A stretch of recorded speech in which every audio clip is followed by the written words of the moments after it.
සිට 2020 දක්වා ශ්‍රී ලංකාවට ආනයනය කරන ලද වාහන සංඛ්‍යාව 2015 දී වාහන 6,52,446ක් 2016 දී වාහන 4,66,986ක් 2017 දී වාහන 4,48,320ක් 2018 දී වාහන 4,96,282ක් 2019 දී 3,32,452ක් 2020 දී වාහන 1,02,228ක්.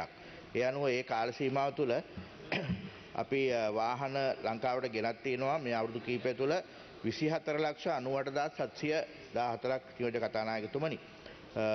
දෙවැනි ප්‍රශ්නය එතුමා අහලා තියෙන්නේ ඒ වාහන සඳහා වර්ෂයෙන් වර්ෂය ගිය වියදම CIF වටිනාකම සහ ඒ සඳහා අය වූ බදු මුදල 2015 දී රුපියල් බිලියන 295.37ක වාහන අපි ගෙනත් තියෙනවා.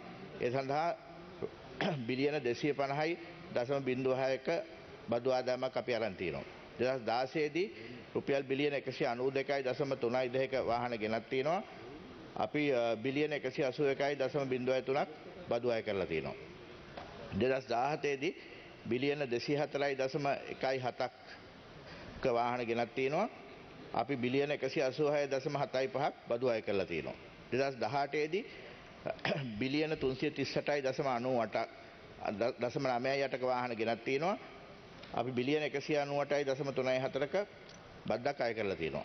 2019 දී අපි රුපියල් බිලියන 211.77ක වාහන ගෙනත් තියෙනවා. රුපියල් බිලියන 128.57ක් අපි බදු අය කරලා තියෙනවා. 2020 දී රුපියල් බිලියන 88.89ක වාහන ගෙනත් තියෙනවා. අපි රුපියල් බිලියන 46.34ක බද්දක් අය කරලා තියෙනවා. ඒ කියන්නේ මේ කාල සීමාවේ වාහන ගෙනත් තියෙනවා රුපියල් බිලියන 1331.51ක රුපියල් බිලියන 100 කෝටි. අපි බදු අය කරලා තියෙනවා බිලියන 991.12ක්. එම වාහන ආනයනය කරපු රටවල් එතුමා අහනවා ඉන්දියාව, ජපානය, චීනය ප්‍රමුඛ රටවල් 68කින් අපි වාහන ගෙනත් තියෙනවා. ඒ ලේඛනය මම සභාගත කරනවා දීර්ඝ ලේඛනයක් නිසා එතුමාගේ අවසරය ඇතුව. හතරවෙනි ප්‍රශ්නේ එතුමා අහනවා මේ වාහන ගෙනාපු සමාගම් 100කට ආසන ප්‍රමාණයක් තමයි මේ වාහන ආනයනය කරලා තියෙන්නේ.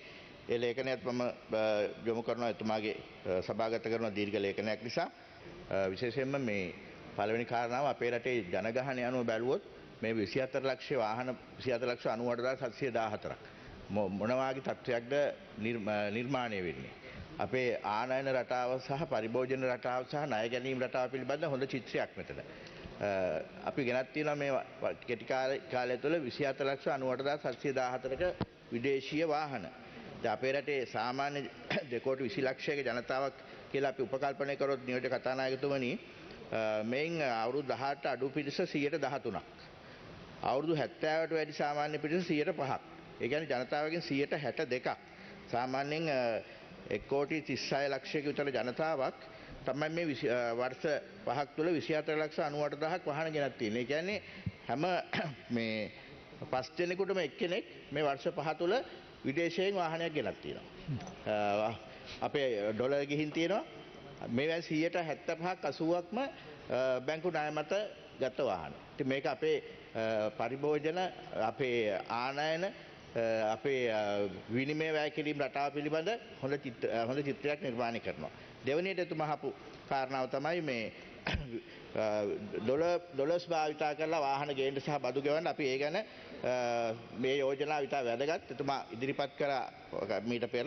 අපි ඒ ගැන මේ කටයුතු කරගෙන යනවා. මේ දිනවල අපි වාර්තාවක් හදනවා අපේ බදු ආදායම වැඩි කිරීම සහ විනිමය ආරක්ෂා කිරීම පිළිබඳ. මේ යෝජනාව අපි ඒකට ඇතුල් කරන්න බලාපොරොත්තු වෙනවා.